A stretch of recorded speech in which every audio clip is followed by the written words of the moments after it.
My name's Aaron, welcome back to my channel. How are you? I'm fantastic and I'm doing really well. And today I'm reviewing Ombré leather by Tom Ford. £85 for 50ml, £127.50 for 100ml, and if you love it, it's £159.80p for 150ml. Gotta remember the 80p. The notes are jasmine, mandarin, neroli. The heart notes are rose and sandalwood, and the base notes are vanilla and nutmeg. Do we have our bottles of Ombré leather by Tom Ford? Are we engaged with our high self? Let's get testing. And I just read as well that they're doing 10 mils for I think £35. I love the packaging, obviously. I love black and the material here. So I kind of really love it. But I wish this was metal. If you can imagine this like heavy duty gunmetal black tarnished, I think it'll look really cool. But it is what it is. So let's look at the atomizer.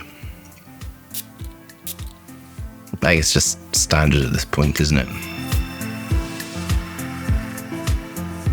So I really like this. I think it is really great. First off, this to me smells like Tom Ford. Leather fragrances, they're very difficult to get right, I think, because the compounds you're using to create leather fragrances are in themselves very strong, heavy duty, metallic smelling, quite unpleasant to work with. They tend to be dominating, so you need to get the balance right within a formula. And I think this has been done expertly. This is really radiant actually, and quite surprised. So on the skin, it smells woody, bit vanilla, fruit aspects to it, and leather. But out here, it's smelling, this is kind of where the magic is. So the sillage of Ombré leather is great. I'm aware this used to be in the private line, and then it got taken into this range. This has been handled expertly, that's all I can say. The materials themselves are quite tricky to work with. This is the musk heavy formula, and this is using clean white musk, ethylene brassylate, galaxolide, ambresylide, cleaner floral notes in there as well, and then wrapped around the fruit aspects of this, which is sweetening it. And without the fruit aspects, it could be quite unpalatable. So within fine fragrance, you need to take the aspect of the leather compounds, which is sub-Q quinolone. Quinones are quite harsh, metallic, and unpleasant. Ionones, and then the sulfurine. And sulfurine smells of leather, suede, saffron. It's the conjunction of all three and can be pushed in any of those directions. Ionos, beta ionos, alpha ionos. Beta ionos, as I mentioned lots of times before, are the woody configuration of ionos, and so woody violet. And alpha ionos smell of violet flowers, and the two together, the beta ionos to me smell stronger, and alpha ionos are not so strong. I think it was the woody aspect. So with the combination of both combined with the sub-Q quinolones and the sulfurine are giving this aspect in here. The sandalwood like compounds, and the sandalwood and cedarwood and bits of patchouli and terpenous patchouli are all what's given this like earthy, dry, woody, and then the vanillin compounds are there smoothing out with the muscanone like raw materials. This is smooth. And I was thinking earlier about this fragrance and how I was going to talk about it. When you are thinking about a fragrance and where to start, I always think about it all together. What base do I want it to sit on? How much elevation do I want? How do I want it to act on the skin? And how things act on the skin is the musk and the musk accord especially.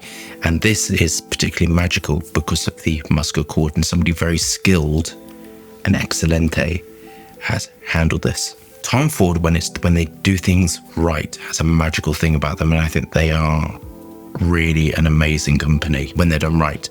I'd love to see Tom Ford as a company, I keep saying this, going back to producing something dynamic, exciting, creative and different. And in my opinion, I haven't seen that for the last few years. There's nothing of what I consider particularly inspiring, daring, and I'd love to see Tom Ford going back to this like creation. Onto my final thoughts. So I think this is great and I love it very much. Absolutely my style of perfumery. I like the Parfum as well, but this I really like. I think it's absolutely wearable. It's kind of not too smoky, not too leathery, not too woody, just sat at that perfect position of being handled really correctly. I think it is suitable as a signature fragrance. It's light enough. I mean, you wouldn't want to wear this in high heat, I don't think, but I think it's suitable for sort of all seasons, and I think it's suitable for sort of all occasions because of how it's been constructed and where it is. I really love it. I think it's unisex. I think everyone can sort of wear this. I think it smells very daring and striking, and I really love it. The price is perfect. It's kind of doing everything that I want it to, but I would like it a little bit more robust. Just on me, I'd like it just sort of slightly sort of stronger and a bit more sort of radiant. I think it would be perfect. I'm going to give it a 9.5 out of 10. I think it's exceptional perfumery. I think it's absolutely beautiful, and I really love it. I'm really enjoying it as it's coming off. I think it's really great, but I would just love it. Just slightly more oomph to it, slightly more concentrated. The perfumery kept the same, but more concentration. And I think I would give it a 10, so give it a 9.5. I think it's absolutely brilliant.